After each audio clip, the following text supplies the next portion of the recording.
예수님은 그리스도시요 살아계신 하나님의 아들이십니다. 사도신경 강해 중에서 오늘은 예수 그리스도를 믿는 첫 번째와 두 번째 믿음의 조항에 대해서 우리가 강해를 합니다. 예수 그리스도의 믿는 믿음이 첫 번째 이렇게 나오죠. 그 외아들이 뭡니까? 하나님의 독생자 우리 주 예수 그리스도를 믿자오니. 첫 번째 아티클이고, 그 다음에 두 번째 믿음의 예수 그리스도는 이는 성령으로 잉태하사 동정녀 마리아에게 나시고. 이 두 아티클에 대해서 오늘 신앙에 대한 강해를 합니다. 이것을 통해서 하나님의 아들이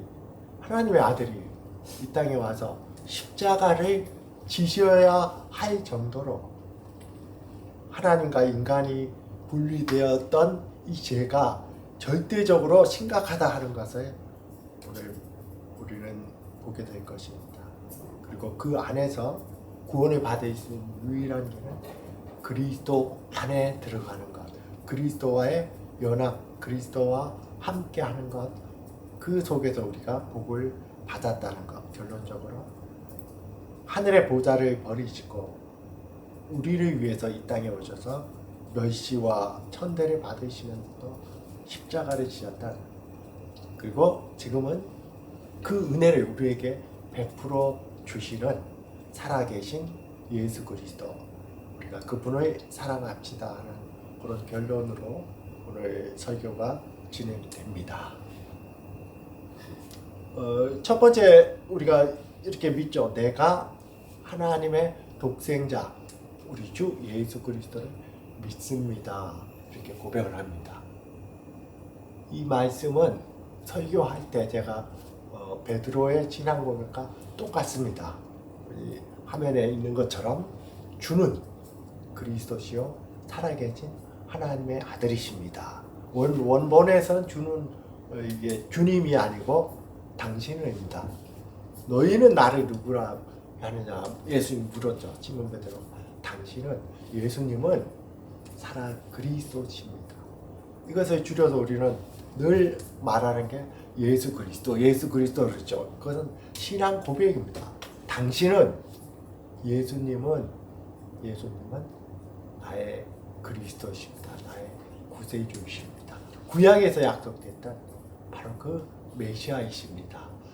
나의 모든 죄와 나의 모든 문제를 해결해 주신 구세주이십니다는 신앙 고백이고, 그런데 놀라운 것은 단순한 메시아가 단순한 그리스도가 아니라 살아계신 하나님의 아들이십니다. 살아계시는 현재형입니다. 옛날에도 살아계셨고 지금도 살아계시는 영원히 살아계신 하나님은 죽을 수가 없습니다. 하나님의 아들이십니다. 이 신앙 고백입니다. 이것이 기독교 복음의 전체 내용입니다. 빌립보서 2장 6절에서 11절 우리가 교동문으로 낭독했던 거, 예배 드릴 때 우리가 찬송을 하죠. 초대교회 사람들이 이것으로 찬송을 했습니다. 이 말씀으로. 여기 보면 예수님의 사역을 꼭 두 가지로 나눕니다.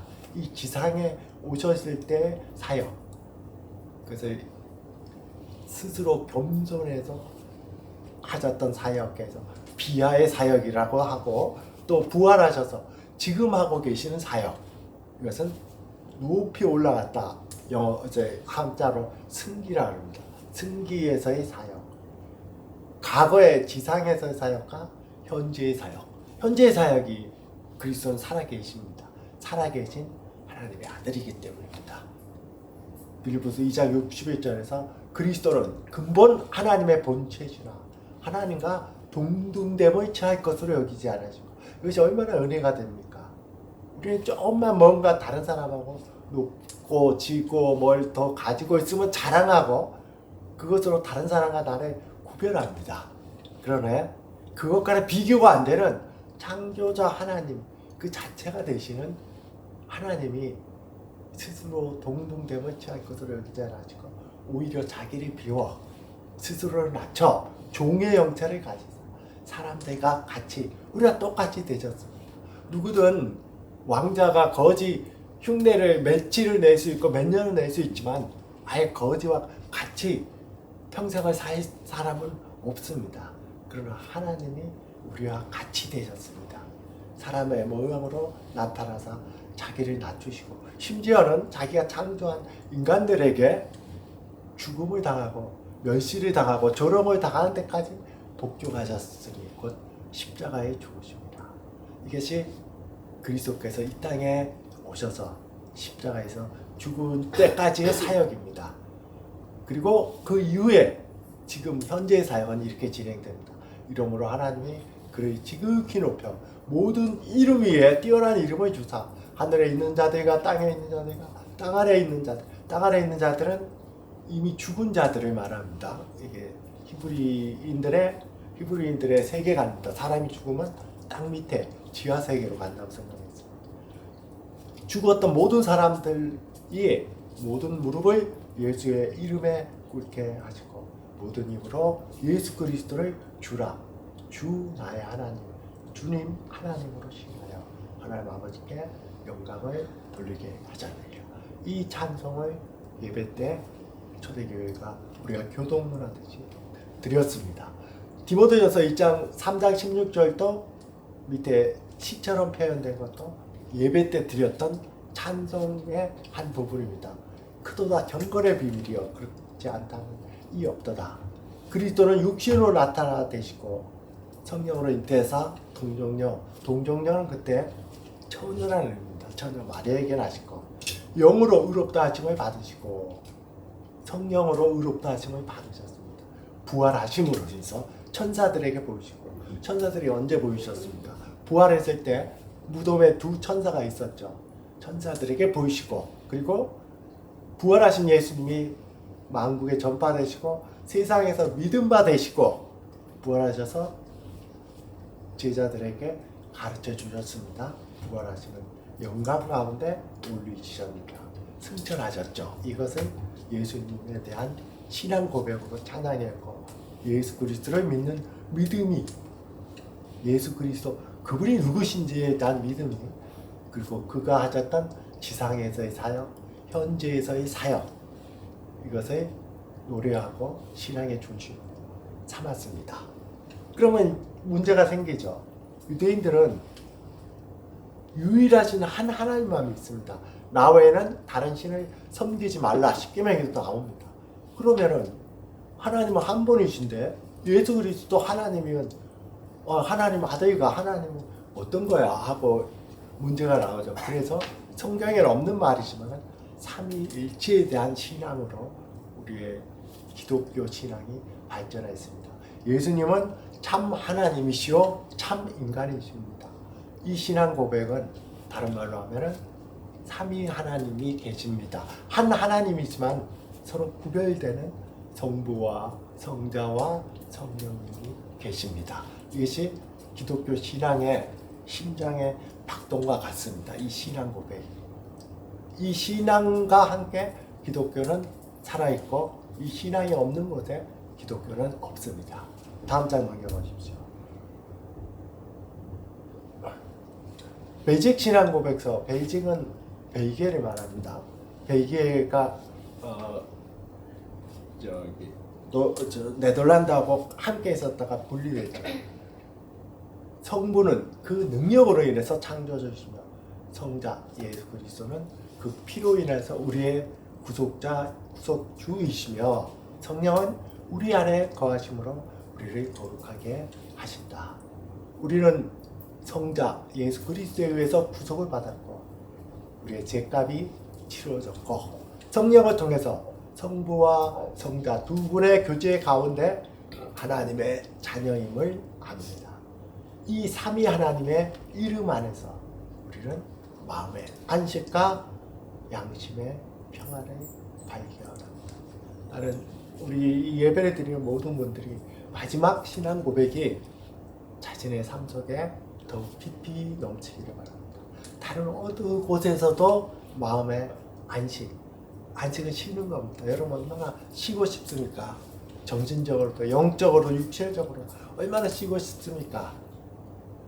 그 진정한 안식이 또 양심의 평화. 내가 이거 해야 되는데 못했고 내가 왜 이렇게 되나 마음의 갈등이 얼마나 많습니까? 거기에 평강이 임하는 것은 바로 이 삼위 하나님, 거룩한 하나님 안에서 예수 그리스도 안에서 이것이 발견되고 깊어질 수가 있습니다. 다음 장 한번 봅니다. 예수님이 하나님의 아들이라 했어요. 성경책에 분명히 이렇게 나옵니다. 그렇다면은 아들이니까 태어나기 전에 존재하지 않았지 않습니까? 이게 당연히 거론이 되겠죠. 제가 석박사 과정을 다닐 때 신학을 전혀 안 했던 분들이 공부를 하는 MA 과정이 있습니다. 열심히 있어서 신학을 공부하는 거죠. 어떤 그 목회자가 되는 거 아니고 그 중에 미학을 강의하는 분이 아주 그냥 강하게 어필을 했습니다. 성경에 분명 하나님 아들이라고 나오지 않습니다. 그럼 아들이니까 아들이 아닌 적도 있지 않습니까? 태어났으니까 아들이니까 그 아마 몇 시간에 걸쳐서 강하게 어필했는데 무슨 말을 해도 잘 못 믿으셨습니다. 이것이 초대 기독교에도 나타나고 콘스탄틴이 국교로 했는데 기독교를 이 문제로 교회가 반으로 쪼개질 위험이 생겼을 때 그러면 모든 지역의 사제들이 목회자들이 모여서 회의를 해서 채택한 신조가 니케아 신조입니다. 여러분들이 다른 걸 몰라도 그래도 기독교가 어떻게 형성되는지 족보는 가장 중요한 족보 이 세 가지는 개념을 알고 있어야 됩니다. 니케아 신조, 니케아 콘스탄티노플 신조, 칼케돈 신조. 이 신조는 개신교뿐만 아니라 천주교, 러시아에 있는 동방정교회 모든 범기독교계에서 함께 신앙으로 고백하는 내용입니다. 여기서 예수님은 성자 하나님은 하나님의 아들이시지만 창조되지 않으셨다는 것을 하나님과 동일한 하나님이다 하고 이렇게 신조로 만들었습니다. 우리는 한 분 하나님 믿습니다.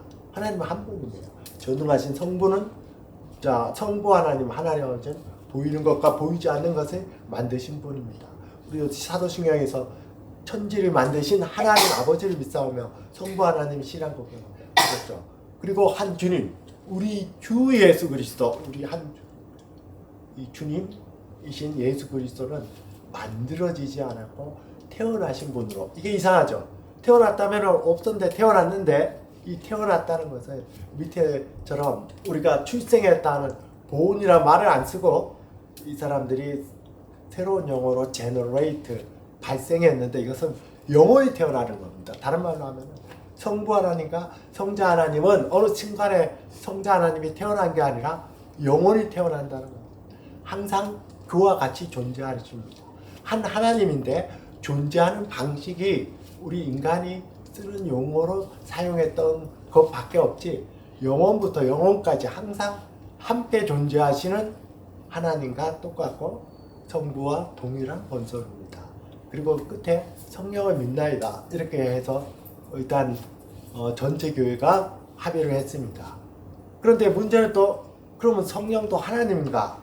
이것을 니케아를 보충하는 데 의해서 니케아 콘스탄티노플 신조가 381절에서 오직 한 분이신 주 예수 그리스도 모든 세대에 앞서 성부로부터 나시고 이게 태어났다는 게 아니라 인간적으로 항상 나시는 분, 항상 그런 방식으로 존재하시는 하나님의 아들이시며 빛에서 나신 빛이시며 참 하나님으로서 나신 참 하나님으로 창조되지 않고 어느 순간에 없었던 분이 아닙니다. 항상 같이 있었던 분입니다. 성부와 일체이시며 주님이시고 생명을 그리고 그 다음이 나옵니다. 성령이 하나님과 동일하다는 것을 고백한 게 니케아 콘스탄티노플 신조입니다. 생명을 주시는 성령을 믿는 성령은 성부와 성자에게로 나오시며를 할 때는 proceed라는 발출이란 말을 용어를 썼습니다. 성자에게로 그리고 성자에게서 이게 제 라틴어로 필라오케인데 성경이 나오죠. 내가 성령을 보내리 내가 한 말을 기억나게 하시리라 이 말 때문에 로마에 있는 서방교회는 필로오케란 말을 나중에 집어넣었습니다. 여기다가 이것으로 인해서 1054년에 지금 있는 동방교회와 서방교회가 이 용어 하나 때문에 다른 것도 있지만 이게 결정적으로 분리되는 이제 동방정교회와 서방의 천주교로 발전한 서방교회가 분리되는 결과를 가져왔습니다. 어쨌든 성령님도 하나님이십니다. 이거 신앙 고백한 것이 니케아 콘스탄티노플 신조입니다. 니케아 신조에서는 예수님도 성자도 하나님이십니다. 니케아 콘스탄티노플 신조에서는 성령님도 하나님이십니다. 이렇게 발전했고 이 모든 일의 종류는 그래? 그럼 성령님도 성자 하나님도 성자 예수 그리스도 하나님이시면 그러면 예수 그리스도 안에 신성이 있고 인성이 있습니다. 완전한 하나님도 완전한 인간이 어떻게 존재하느냐. 이게 그 다음부터 수 없는 많은 이론들이라고 논쟁이 됐을 때 그것의 결정적으로 A를 600여 명의 전 북에 있던 전 세계에 퍼져졌던 사역자들이 모여서 오랜 동안 수많은 논쟁을 하면서 채택한 게 451년에 칼케돈 신조입니다. 그리스도 안에 신성이 있고 인성이 있는데 그걸 어떻게 말을 할 수가 없었습니다. 대신 거꾸로 바운더리 이거는 아니다. 이렇게 말하면은 성경적이 아니다. 거꾸로 그 바운더리만 설정을 했습니다. 4개의 부정부사 이것은 아니다. 4개를 선정했습니다. 신성과 인성은 혼돈이 없습니다. 신성이 인성이 되고 인성이 인성이 신성이 되는 그런 혼돈이 없고 변화도 없습니다. 신성은 신성으로 남고 인성은 인성으로 남습니다. 나누어질 수도 없습니다. 인성이 갑자기 신성으로 변하지도 않습니다. 그리고 분리될 수도 없습니다. 예수 그리스도라는 한 인격 안에 신성과 인성은 항상 같이 있습니다. 이것이 여러분들이 잘 알아야 됩니다. 예수 그리스도가 하나님의 아들이시라면은 삼위일체가 어떻게 되느냐? 예수님은 하나님과 동일한 하나님이시다. 니케아 신조. 성령님이신 하나님이다. 니케아 콘스탄티노시죠. 예수 그리스도 안에 신성과 인성이 한 인격 안에 이렇게 혼돈도 변화도 나누어지도 분리될 수도 없게 있다. 칼케도 이제 이거는 여러분들의 족보와 같습니다. 그래서 여러분들이 잘 알 필요가 있습니다. 두 번째 우리에게 주셨던 말씀이 우리가 신앙 고백했던 것은 성령으로 잉태하자 동정녀 마리에게 나시고 이렇게 나옵니다. 마태복음 1장에서 이 말씀이 그대로 나옵니다. 자, 예수 그리스도의 나심은 이러하니라. 그의 어머니 마리아가 요셉과 약혼하고 동거하기 전에 성령으로 잉태한 것이 나타났습니다. 그래서 요셉은 이것이 만약에 약혼자가 아직 합방도 안 했는데 만약에 어떤 아기를 낳았다 하면 옛날에는 돌로 쳐서 죽게 돼 있습니다. 그래서 가만히 이 약혼을 끊고 했을 때 주의 사자가 현몽하여 이르되 다윗의 자손 요셉아 내 아내 마리아 데려오기를 무서워하지 말라. 그에게 잉태된 것은 성령으로 잉태된 것이라. 이렇게 말을 했습니다. 그리고 이 모든 일이 된 것은 주께서 선지자로 하신 말씀을 이루려 하십니다. 보라 처녀가 잉태하여 아들을 낳을 것이요. 그 이름을 임마누엘이라. 이를 번역하면 그가 자기 백성을 하나님 우리와 함께 계시다. 이렇게 말씀하셨죠. 그 앞에서 아들을 낳으리니 이름을 예수라라. 이는 자기 백성을 그의 죄에서 구원할 자십니다. 자, 성령으로 잉태하고 그 다음에 보라 처녀가 잉태하여 아들을 낳을 것이요. 이사야 7장 14절의 말씀이 예수 그리스도 안에 성취가 되었습니다. 우리가 예수님이 그리스도라고 고백하죠. 우리 주 예수 그리스도를 믿사오니. 예수님이 구약에 예언된 메시아 그리스도이십니다. 하는 성취입니다. 예수님의 여자에게서 나고 처녀에게서 난다는 이 의미는 창세기 3장 15절 인간이 타락했을 때 주셨던 가장 최초의 복음에도 나옵니다. 내가 너는 뱀입니다. 사탄입니다. 여자와 원수가 되게 하고 뱀의 후손도 여자의 후손과 원수가 되게 하리니. 그 다음 말씀을 잘 보십시오. 예수 그리스도에 대한 가장 최초의 복음입니다. 여자의 후손이라 했죠. 동정녀 처녀 마리아에게 나신 여자의 후손은 내 머리를 상하게 할 것이요 십자가에서 뱀의 머리를 상하게 해서 뱀을 정복하셨습니다. 사탄의 정복하셨습니다. 너는 뱀은 그의 발꿈치를 상하게 할 것이며 발꿈치를 물어가지고 그리스도께서 죽으셨죠. 이 일의 성취입니다. 예수님이 그리스도이심의 성취입니다. 그래서 갈라디아서 4장 4, 5절에서 바울도 때가 차면 하나님이 그 아들을 보내사 여자에게서 나게 하시고 율법 아래 나게 하신 것은 율법 아래 있는 자들을 속량하시고 속량은 값을 대신 지불한다는 것입니다. 십자가에서 우리가 죽어야 될 값을 죽음과 심판을 감당하셨습니다. 그럼으로 인해서 우리로 아들의 명분을 얻게 하셨다. 예수 그리스도는 하나님과 영원히 함께 하셨던 원래 아들이라면 그리스도 안에서 우리가 하나님의 아들로 받아들여집니다. 우리로 아들의 명분을 얻게 하려 하십니다. 왜 성령으로 여자에게서 나게 하셨습니까? 처녀에게서 나게 하셨습니까? 그것은 예수님은 우리 죄를 대신 지기 위해서 오셨는데 예수님 자신이 죄가 있다면 우리 죄를 질 수가 없습니다. 죽고 심판을 받는 것은 자신의 죄밖에 감당이 안 됩니다. 예수님이 성령으로 여자에게 나신 것은 인간이 가지고 있는 타락한 본성을 원죄를 가지지 않고 태어나셨습니다. 우리가 아무리 거룩한 성인이고 아무리 훌륭한 인격자라도 실수를 많이 하고 죄를 짓습니다.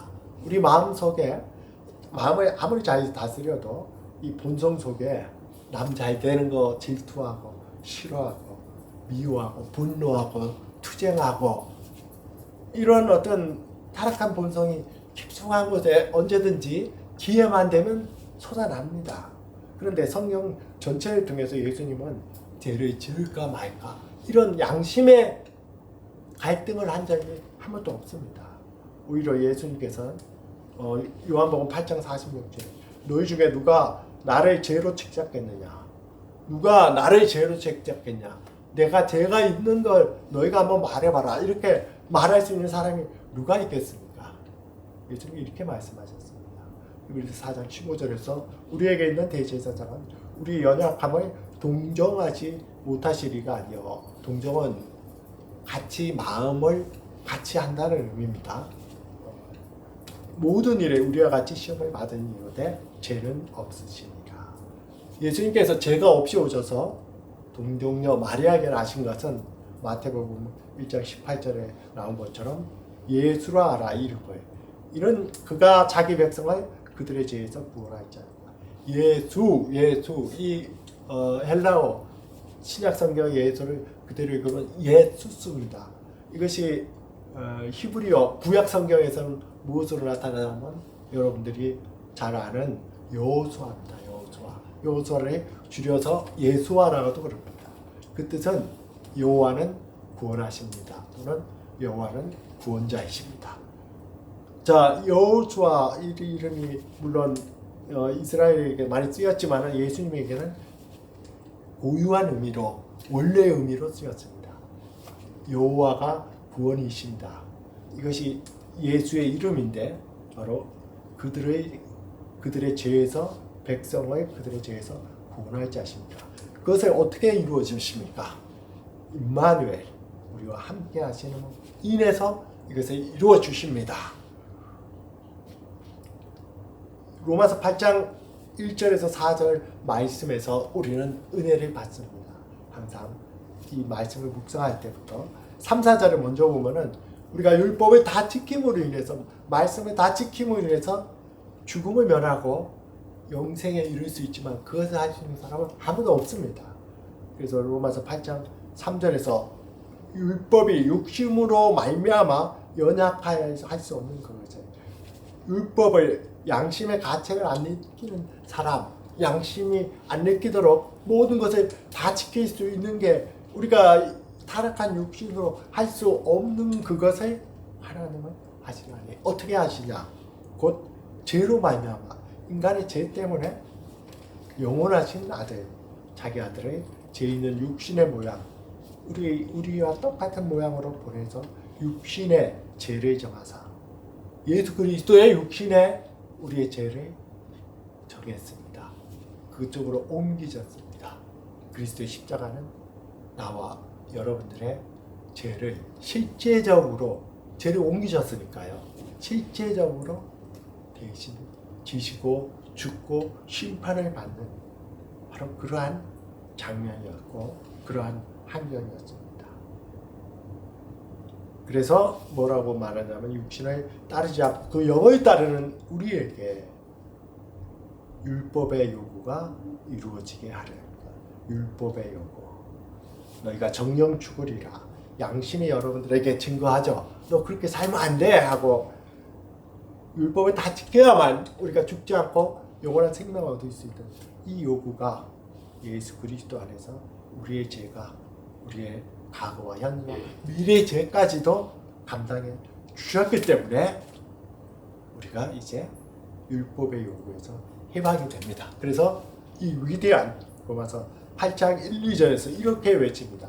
그러므로 이제 그리스도 예수 안에 있는 자에게는 누구요? 예수 그리스도 예수 안에 있는 자에게는 결코 강조합니다. 정죄함이 없나니 이는 그리스도 예수 안에 있는 생명의 성령의 법이 죄와 사망의 법에서 너를 해방하였습니다. 결코 정죄함이 없나니 양심의 평화를 이제서야 그리스도 안에서 가질 수가 있습니다. 양심의 평화, 정신과 영, 육체는 좀 힘들어도 안식, 영원한 안식을 그리스도 안에서 맛볼 수 있습니다. 예배 시작하면서 읽었던 베이직 신앙 고백에서 삼위일체 하나님에 대한 신앙 고백 안에서 우리가 영원한 안식을 발견하고 양심의 평화를 발견합니다. 이 신앙 고백입니다. 로마서 8장 1절 4절의 신앙 고백입니다.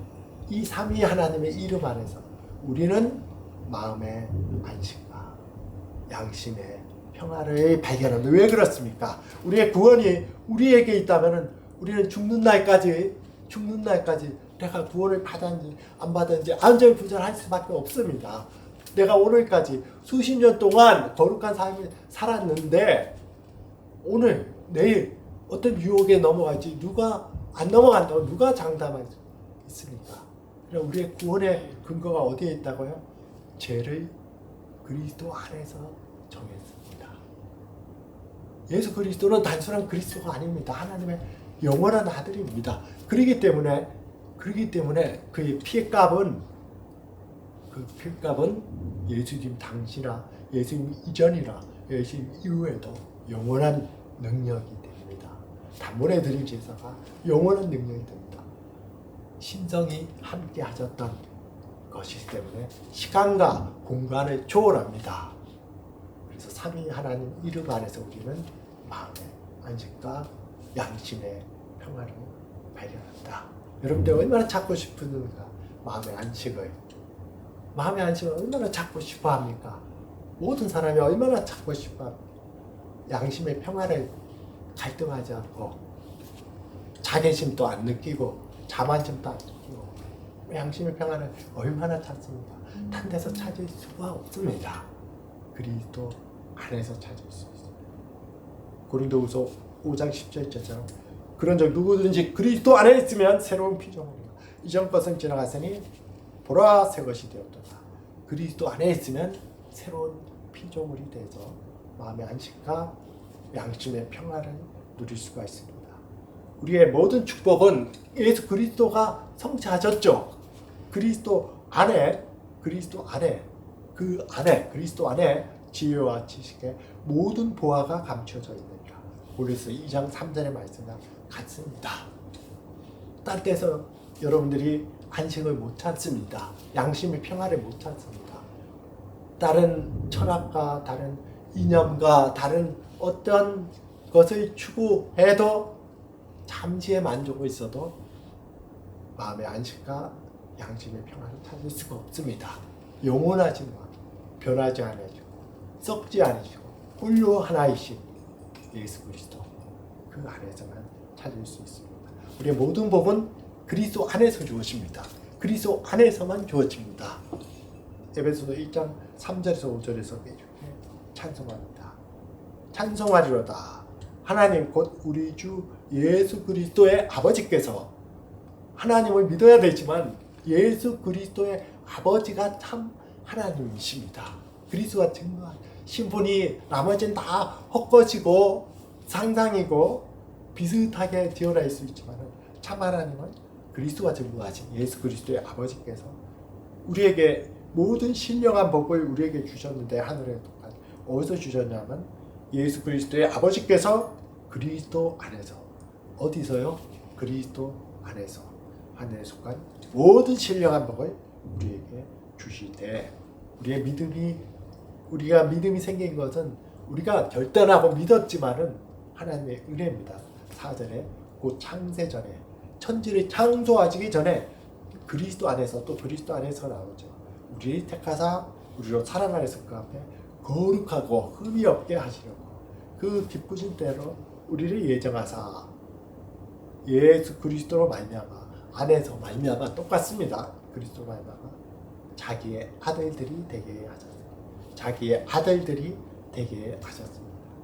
갈라디아 4장 4, 5절 우리가 읽었던 말씀입니다. 때가 차면 하나님의 그 아들을 보내사 여자에게서 나게 하시고, 그래야 죄가 없어서 우리 죄를 감당할 수 있기 때문입니다. 율법 아래 나게 하신 것은 율법 아래 있는 자들을 순양하시고 우리를 대신해서 우리의 자리에서 십자가에서 죽고 심판받으심으로 인해서 우리로 아들의 명분을 얻게 하신다. 아들의 명분, 영원하신 하나님이 아버지 하나님과 영원히 시간과 공간을 초월해서 같이 계셨습니다.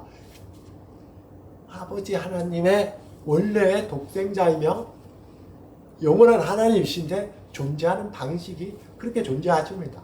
시간도 공간도 없고 두 인격이 구별되지만은, 성령까지 세 인격이 구별되지만 워낙 깊은 교제 속에 있어서 아예 한 하나님으로 존재하는 그 속에 우리를 초청하십니다.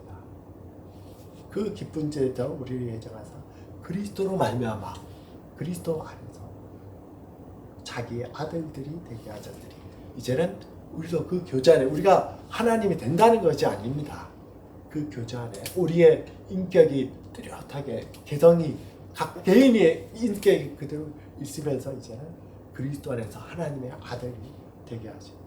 그래서 모든 사람에게 예수님 말씀이 이렇게 초청합니다. 볼지어다 내가 문 밖에서도 두드리노니.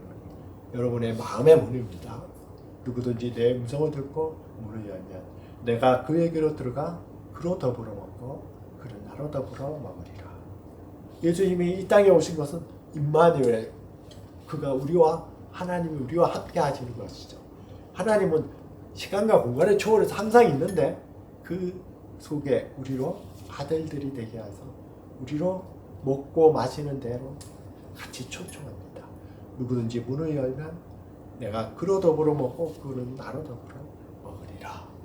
계시록 3장 20절입니다. 이것이 바로 요한복음 1장 12절에서 말씀하는 것입니다.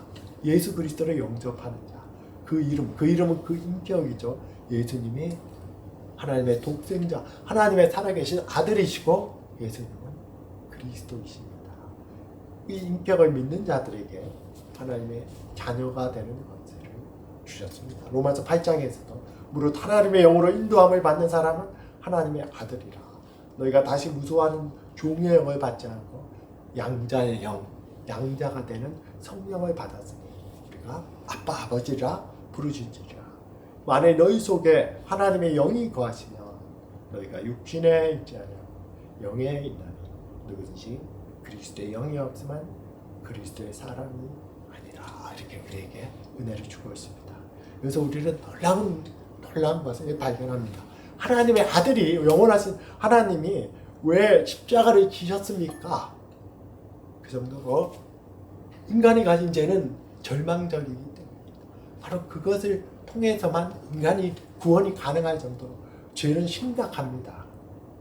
예레미야 17장 9절에서 만물보다 거짓되고 심히 부패한 것은 마음이라 누가 이를 알려마는. 성경은 분명히 말합니다. 만물보다 거짓되고 심히 부패한 것은 마음이라.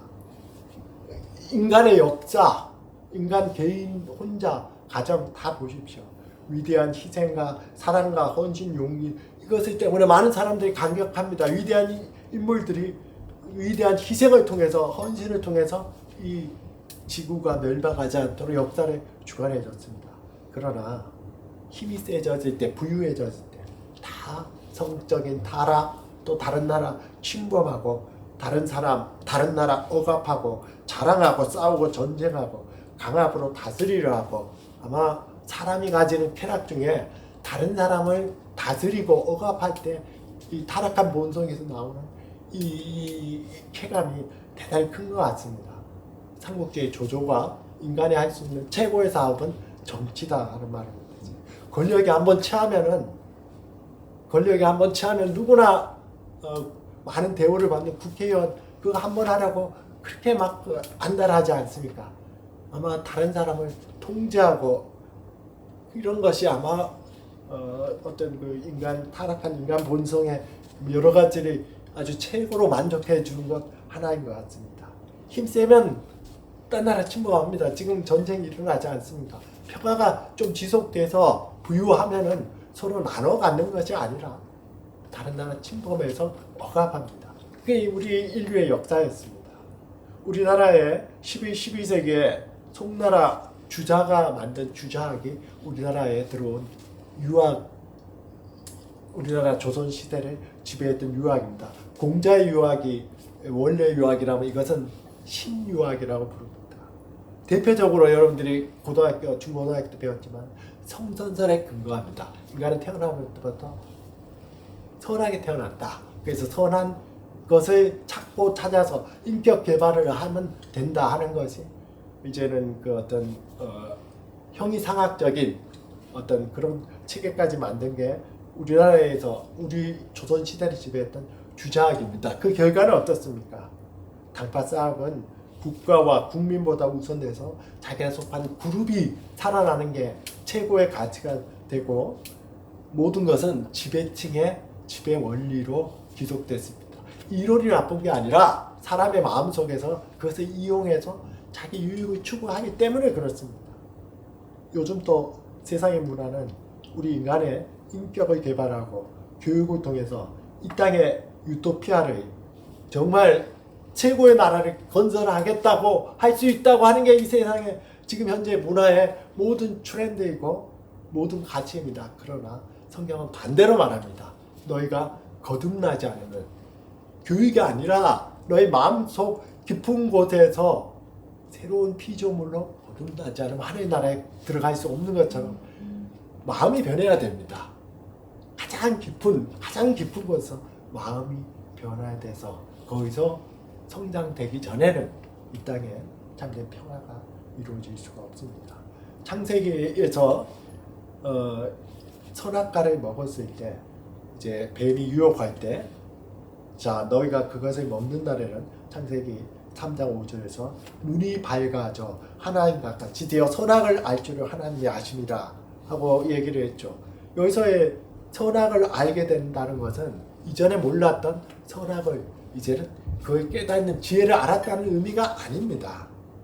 선과 악의 기준을 이전에는 하나님의 말씀에 두었는데 이제는 내가 판단하겠다는 겁니다. 내가 판단하겠다는 겁니다. 이게 현대의 문화의 가장 중심에 있습니다. 모든 보편적이고 절대적인 윤리를 거부하고 상대적으로 만듭니다. 그래서 성소수자가 우대받는 게 최고의 가치가 되고 이렇게 나옵니다. 예레미야 13절에 분명히 말하죠. 내 백성이 두 가지 악을 행하였니 곧 그들이 생수의 그런 데는 나를 버린 것과 선악을 내가 판단합니다. 하나님 말씀이 뭡니까? 내가 판단합니다. 그리고 스스로 웅덩이를 팝니다. 그 스스로 뭔가를 만듭니다. 하나님 말씀 대신에. 그러나 그것은 물을 거두지 못할 터진 웅덩이입니다. 하나님 말씀을 거역하는 것, 이것은 내가 내 선악의 기준, 내가 어떻게 살아야지 내가 결정하겠다 하는 것이고, 여러분들에게 이런 거 없습니까? 그런데 선악을 먹었을 때 무엇이 엄습했습니까? 부끄러워서 무화과 나무로 치마를 했습니다. 자기의 어떤 은밀한 부분을 가렸습니다. 하나님의 이 자치가 들렸을 때 숨었습니다. 선악을 먹자마자 엄습한 것은 부끄러움과 그리고 두려움입니다. 이것은 이상한 감정입니다. 아담과 하와가 하나님 말씀을 얻기 전에는 이런 감정을 느낀 적이 없습니다. 어색한 감정입니다. 그리고 가장 친한 벌거벗었으나 부끄러워하지 않았던 아내와 남편의 가장 친한 관계에서도 뭔가 부끄러워하고 가려지는 것이 있어야 되고 하나님이 보일 것 같으니까 숨었습니다. 하나님 말씀을 어기고 내가 내 스스로 모든 걸 판단한다고 한 결과는 자기 자신과의 관계가 파멸됩니다. 이전에 없었던 두려움과 부끄러움이 생겼습니다. 가장 친한 친구와 가장 친한 사람과의 관계도 파멸됐습니다. 파괴됐습니다. 더군다나 생수의 근원, 생명의 근원이 하나님과의 관계를 파멸됐고 하나님이 자연을 저주함으로 자연과의 관계도 파멸됐습니다. 하나님을 떠난 인간은 자기 스스로와의 관계에서도 늘 고민하고 갈등하고 다른 사람과 서로 상처 주고 고민하고 갈등하고 하나님과 관계 속에서도 참된 평화가 없고 자연은 재해를 가져오고 각종 여러 가지 문제를 가져온 모든 관계가 파괴가 되었습니다. 여러분들은 이 재해의 심각성을 알아야 됩니다. 뿐만 아니라 히브리서 9장 27절에서 한 번 죽는 것은 사람에게 정하신 거죠. 그 후에는 심판이 있으니 우리가 행한 것대로 말한 것대로 여러분들은 지금 갚지 않아도 죽은 후에 거기에 대한 모든 책임을 져야 합니다. 저는 이 죄의 심각성을 가지고 우리 특히 청년들에게 우리 이 말씀을 듣는 사람들에게 이 말씀을 걸어합니다. 잠언 29장 25절에서 사람을 두려워하면 올무에 걸리게 되거니와 하나님을 의지하는 자는 안전하니라. 사람을 두려워하면 올무에 걸리게 됩니다. 사람을 두려워하게 되면 자기 양심을 쏟기게 되고 사람을 두려워하면 저 사람에게 잘 보여서 내가 출세해야지 하고 자기 양심에 어긋나는 일을 부끄러운 일도 적당히 하게 됩니다. 사람을 두려워하지 마십시오. 그 사람이 아무리 건설을 가지고 자기의 생사화복을 주관한다 해도 두려워하지 마십시오. 그러면은 사냥꾼이 쳐놓은 덕과 같은 것에 걸립니다. 사람을 두려워하면 안 됩니다. 여호와를 의지하는 자는 아니하느니라. 두려워한다는 말은 다른 말로 하면은 의지하는 것도 똑같습니다. 다른 사람을 믿지 마십시오. 그 사람이 언제든 선하고 언제든 의롭고 언제든 나를 위해 줄 것이라고 생각하지 마십시오. 그러면 올무에 걸립니다. 사냥꾼의 덫과 같이 그 덫에 걸립니다. 그것은 모든 사람을 믿을 만한 사람도 믿지 말라는 것이 아닙니다. 어떤 사람도 여건이 그렇게 되면, 조건이 그렇게 되면은 선하지 않고 의롭지 않고 나를 위해 주지 않을 수 있습니다. 전적으로 의뢰하는 사람은 올무에 걸립니다. 여러분들 뉴스나 이런 거 많이 보십시오. 배반당해서 나오는 많은 뉴스, 사람의 의뢰함으로 인해서 올무에 걸린 거 아닙니까? 전적으로 맡겼는데 왜 그랬었는데 왜 전적으로 맡깁니까? 자기 자신도 믿지 마십시오. 내가 수십 년 동안 거룩하게 살아도 오늘 어떻게 될지 내일 어떻게 될지 모릅니다. 베드로전서 5장 8절처럼 근신하라 깨어라. 너희 대적 마귀가 우는 사자같이 두루다니며 삼킬 자를 찾는. 이 두루다니는 마귀가 우리를 구원의 하늘에서 떨어질 만큼 타락시키지 못하지만은 치명적으로 우리에게 시험을 주는 것은 여러분들이 이 땅에서 마지막 호흡할 때까지 이 시험에서 자유로울 사람은 아무도 없습니다. 다윗이 어떤 사람이었습니까? 사울에게 쫓겨다니는 10년 동안 전적으로 하나님을 의뢰했던 사람입니다. 이보다 더 신실한 사람이 어디 있습니까? 그런 다윗이 우는 사자처럼 두루다니는 이 마귀의 시험에 걸렸을 때 요즘의 말로처럼 자기 권력을 통해서 위계를 통해서 부하의 아내를 성폭행하고 그것이 들킬까봐 두려워서 부하의 아내를 죽기까지 한 요즘으로 치면 더없이 악한 사람입니다. 자기 권력을 이용해서 성폭행하고 그것도 결혼한 아내를 그리고 그 남편을 죽인 살인자만. 아니 다윗도 그렇게 죄를 범했는데 여건이 그렇게 되니까 내가 수십 년 동안 거룩한 삶을 살았다고 그러지 말라는 보장이 어디 있습니까? 다른 사람이 그러지 말라는 보장이 어디 있습니까? 어두운 골목에 요즘 강도하고 성폭행한 사람이 어디 있어 하고 안전하다고 믿지 마십시오. 평범한 회사원도 평범한 사람도 여건이 되고 또 속에 잔재되어 있는 아직도 남아있는 부패된 본성이 일어날 때 언제 무슨 강도 짓을 할지 어떤 성폭행을 할지 아무도 모릅니다. 그래서 모든 사람을 믿지 말라는 것이 아닙니다. 사람을 두려워하거나 의뢰하면 올무에 걸린다. 여호와를 의지하는 자는 안전한다는 것입니다. 선악을 알게 하는 기준을 내 기준으로 삼을 것이냐 아니면은 하나님 말씀을 삼을 것이냐. 이것은 다른 말로 이 기준이 어디서부터 나왔냐 하면은 더 깊은 마음의 중심을 보면 내가 무엇을 더 사랑하느냐 무엇을 더 좋아하느냐에서 나옵니다. 요한복음 14장 23절에서 예수께서 대답하여 이르시되 사람이 나를 사랑하면 예수님을 사랑하면 내 말을 지키리니.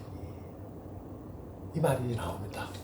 여러분들이 예수님을 사랑하면 예수님 말씀을 지키고 하나님을 사랑하면 하나님 말씀을 지킵니다. 여러분들이 연애를 하거나 다른 사람을 사랑할 때 그 사람이 하는 말 한마디 한마디를 소중히 여기고 그 말을 따르려고 하고 그 말이 성취되도록 도와줍니다. 사랑하면 그렇게 됩니다. 왜 아담과 하와가 타락을 했습니까? 왜 많은 사람들이 하나님 말씀을 안 지키고 내가 내 삶의 기준이고 내가 선악을 뭔지 그건 내가 결정해야 하는 것은 하나님을 사랑하지 않고 예수님을 사랑하지 않고 자기를 사랑하고 돈을 사랑하고 명예를 사랑하고 조물주보다 창조주보다 피조된 거 결국은 유한하고 없어지고 죽을 때 가져가지도 못하는 그런 것들을 사랑하고 좋아하기 때문에 그렇습니다. 그것을 좋아하기 때문에 하나님 말씀을 사랑하지 않습니다. 오늘 말씀의 결론을 맺습니다. 디모데전서 6장 10절에서 돈을 사랑하니 일만하게 뿌리가 되나니. 이것은 초대교회뿐만 아니라 지금도 그렇죠. 화목한 가정에 뭔가 보상금이나 뭔가 거액이 돌아가면은 제대로 된 화목이 유지된 가정은 거의 없습니다. 원수가 서로 그 화목했던 가정의 사람들이 서로 됩니다. 돈이 일만하게 뿌리가 됩니다. 돈을 사랑해서 그렇습니다. 돈을 단 1원도 죽을 때 못 가져가는 알고 있으면서도 그렇습니다. 또 골로새 3장 5절에 땅에 있는 지체를 죽이라 음란과 부정과 사욕과 악한 정욕이니 그리고 탐심이니 탐심은 우상 숭배니라. 요즘을 지배하는 원리 중에 탐심, 부러움입니다. 저 사람이 저걸 가졌어? 저걸 타고 다녀? 저 사람이 저렇게 돼서 시기심, 탐심. 인류 최초의 범죄가 어떻게 발생했습니까? 가인이 아벨을 탐심 때문에 시기심 때문에 죽였습니다. 탐심은 우상 숭배. 그것을 더 사랑하는 자기를 사랑하는 것입니다. 거기서부터 헤쳐나갈 수 있는 것은 하늘의 보좌를 버리시고 이 땅에 오신 예수 그리스도를 사랑하십시오. 예수 그리스도가 내 죄를 위해서 십자가에 죽으셨다. 그뿐만 아니라 그분이 어떤 분이십니까? 영원하신 하나님이십니다. 그러면서도 스스로 자원해서 당분간이 아니라 아예 인간과 같이 되셨습니다. 이제 성자 하나님은 육체를 가진 하나님이시로 한 하나님으로 존재하십니다. 그리고 그 안으로 그리스도 안에서 우리를 하나님의 자녀로 받아주시는 그 사역을 하고 계시는, 지금 이 예배 드릴 때 이곳에 두세 사람이 내 이름으로 모인 곳에 나도 그들 중에 있느니라 말씀하셨듯이 이곳에 함께 계시는 살아계신 예수님 사랑하십시오. 그러면 여러분 속에 그리스도의 사랑을 실천할 수 있는 그 말씀에 순종하는 것이 아무런 어려움이 없습니다. 그것이 좋아집니다. 옛날에는 시기심이 나를 지배했는데, 옛날에는 돈이 나를 지배했는데 그게 그냥 몸이 건조하게 아무것도 아닌 것으로 여겨집니다. 다른 사람들이 그렇게 잘 된 게 하나도 부럽지 않게 마음이 변합니다. 무엇 때문에요? 예수님을 사랑할 때 그렇습니다. 오히려 예수님의 사랑 안에 거하고 예수님의 사랑을 실천하는 게 너무나 기뻐집니다. 마음의 안식과 양심의 평화가 그리스도 안에서 더욱 깊어집니다. 그래서 여러분들의 이러한 예수님을 사랑하십시오. 이 건면을 하고 싶습니다. 제가 항상 드리는 기도 제목을 여러분들도 함께 공유했으면 좋겠습니다. 저는 일어날 때 또 수시로 드리는 기도 제목이 있습니다. 예수 그리스도 안에서, 예수 그리스도 안에서 성령을 통해서 하나님 아버지와 매 순간 내가 여기서 마지막 호흡할 때까지 동행하게 하소서. 이 기도가 여러분들의 항상 기도 제목이 되기를 기원드립니다. 기도드리겠습니다. 살아계신 아버지, 예수 그리스도가 하늘의 보좌 영광을 버리시고 이 땅에 오셔 하나님의 아들, 또 구약의 모든 예언을 성취하셨던 나의 그리스도 메시아 되심을 감사합니다. 예수 그리스도 그분을 제가 사랑합니다. 그리스도께서 나와 함께 하시고 그리스도 안에서 성령의 인도함을 받고 아버지 하나님과 동행하는 매 순간순간의 호흡이 되게 하옵소서. 예수 그리스도 이름으로 기도드렸습니다.